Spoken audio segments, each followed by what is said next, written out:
Have you ever wondered why you can feel completely exhausted after a quick lunch with one person, but totally electrified and full of ideas after a meeting with someone else? It actually has very little to do with their personality. It's a real, measurable, biological exchange. Today, we're going to break down something called Relational Energy Management.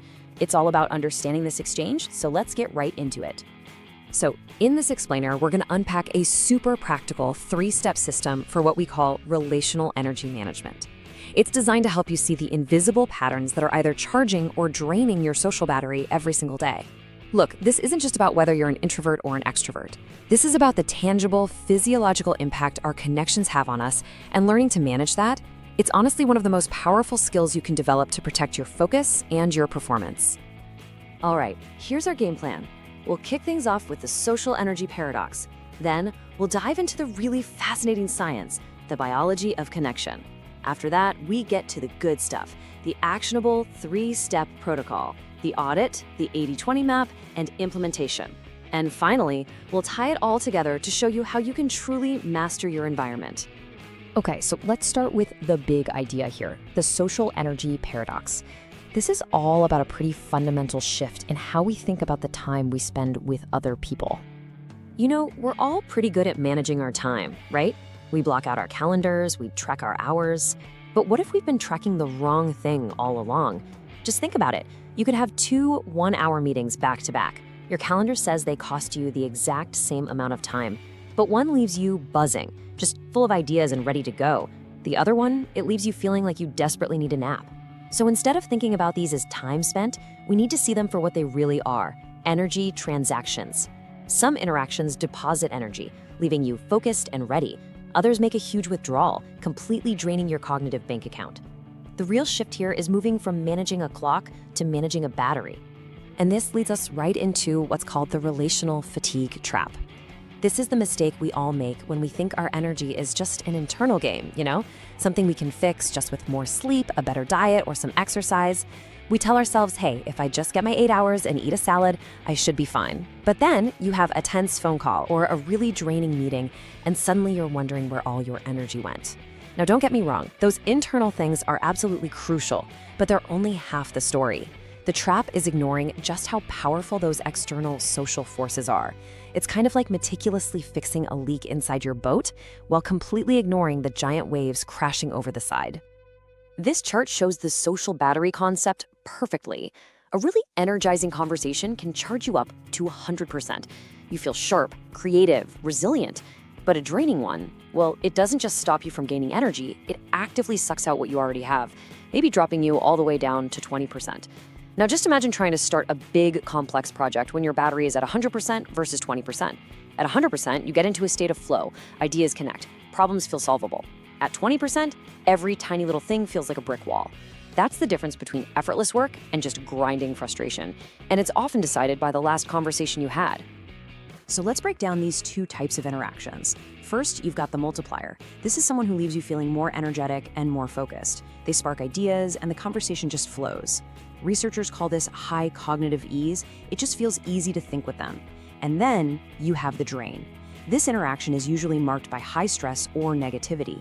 It creates this mental residue. You know that feeling of friction that just sticks with you long after the conversation is over? Well, that residue actually increases the activation energy for whatever you have to do next, meaning it takes way more willpower just to get started. And critically, it lowers your distress tolerance, which makes you way more likely to get frustrated by the smallest little thing. Okay, now all of this might sound kind of intuitive, but it's not just a feeling. It's a real, measurable biological process. So let's pop the hood and take a look. Let's explore the biology of connection and see what's actually going on inside your brain during these conversations. The key scientific idea here is something called emotional contagion. You need to think of your nervous system less like a sealed vault and more like a really sensitive antenna. It's constantly tuning in to the signals of the people around you. This is a super well-documented phenomenon. It shows that we subconsciously pick up on and are really influenced by the emotional states of others. And it's not just about empathy. Our own physiology, our heart rate, our breathing, our hormones can actually start to mirror the person we're with. It's pretty wild. And all of this creates a kind of internal tug of war inside your brain. On one side, you have your prefrontal cortex, or PFC. This is like the CEO of your brain. It handles complex thinking, planning, and keeping you calm in tense moments. But doing that job burns through a ton of your precious working memory. On the other side, you have the amygdala. This is your brain's ancient threat detector. When it senses social friction, it gets activated. And it doesn't really know the difference between a real physical threat and a passive-aggressive comment. It just sounds the alarm and hijacks the system, pulling resources away from the PFC. And what's the result? Your ability to think clearly, solve problems, and stay calm just plummets. That's the real biological cost of a draining interaction. And one of the coolest mechanisms behind all this is the mirror neuron system. These are these amazing brain cells that fire both when you do something, like reaching for a cup, and also when you just watch someone else do it. It's why we yawn when we see someone else yawn. This system is crucial for learning and empathy, but it also means we subconsciously mirror the internal states of others. So if they're tense, their jaws clenched, your brain starts to simulate that feeling in your own body. But if they're calm and open, your brain mirrors that too. It happens automatically. You can't just decide to turn it off. And this all boils down to chemistry. Think of every conversation like it's serving your brain a neurochemical cocktail. Good, positive interactions with those multipliers, they release oxytocin and dopamine. That's a performance-enhancing cocktail right there. It boosts that cognitive ease and makes thinking feel fluid and effortless. On the flip side, draining, high-friction conversations, they trigger a flood of cortisol, the main stress hormone. This stress cocktail puts your brain and body into a low-level threat response, which is the exact opposite of the calm, focused state you need for deep work and creativity. Okay, so we get the problem, and we get the biology behind it. But just knowing about it isn't really enough, right? The big question is, what can we actually do about it? Well, that's where the Relational Energy Protocol comes in. It's a simple 3-step framework that's designed to give you the tools to manage this biological reality. So, the very first step is where you become a scientist of your own social world. It's called the Post-Interaction Audit, and it's all about turning that vague feeling of being tired or energized into clear, usable data. The entire audit really just comes down to this one simple, powerful question. After any interaction, a meeting, a phone call, a coffee, you just pause for 5 seconds and ask yourself, do I have more or less mental energy than when I started? Now, notice the question isn't, was that fun, or do I like this person? You could have a perfectly nice chat with someone you love that's still draining if the topic was heavy. This question cuts through all the social stuff and gets right to the point. What was the net impact on my energy? When you start asking this question consistently, you begin to perform what's called a resource scan. You stop being just a passive victim of these mysterious energy dips throughout your day. Instead, you become an active observer. You're collecting data points, and you start seeing patterns you never would have noticed before. Like, oh, wow, meetings with that one team always drain my battery. Or, that quick 5-minute chat with my mentor always leaves me feeling charged up. You're basically turning a fuzzy feeling into a clear map of your own social world. Okay, so once you have a week or two of that data, once you've collected your clues, you can move on to step 2, the 80-20 Relational Map. This is where you actually analyze what you found to pinpoint your most valuable energy sources. This step is built on the Pareto principle, which you've probably heard of as the 80-20 rule. It's a really simple but powerful idea that in almost any system, about 80% of the results come from just 20% of the effort. 80% of a company's sales might come from 20% of its customers. And it turns out this same principle often applies to our relational energy. So when you actually map out your audit data, there's a good chance you'll find that a huge chunk, say 80%, of your positive, energizing interactions come from a very small number, maybe 20% of your contacts. These people are your multipliers. The whole goal here is to clearly identify who they are. Now, this isn't about making a list of people to cut out of your life, not at all. It's about recognizing who your key strategic allies are when it comes to protecting and boosting your own energy.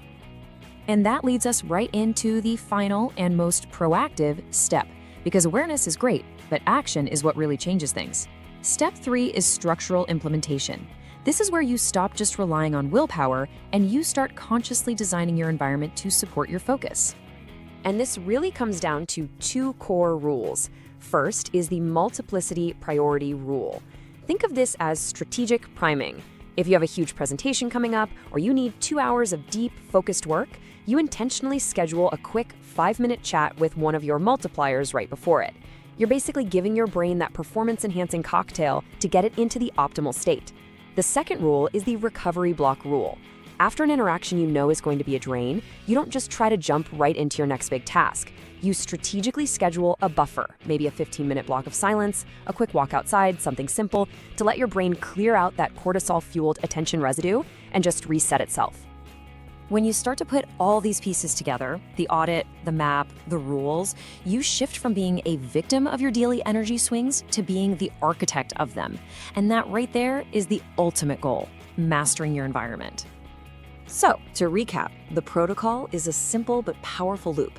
You start by auditing your interactions. Just ask that one question, more or less energy.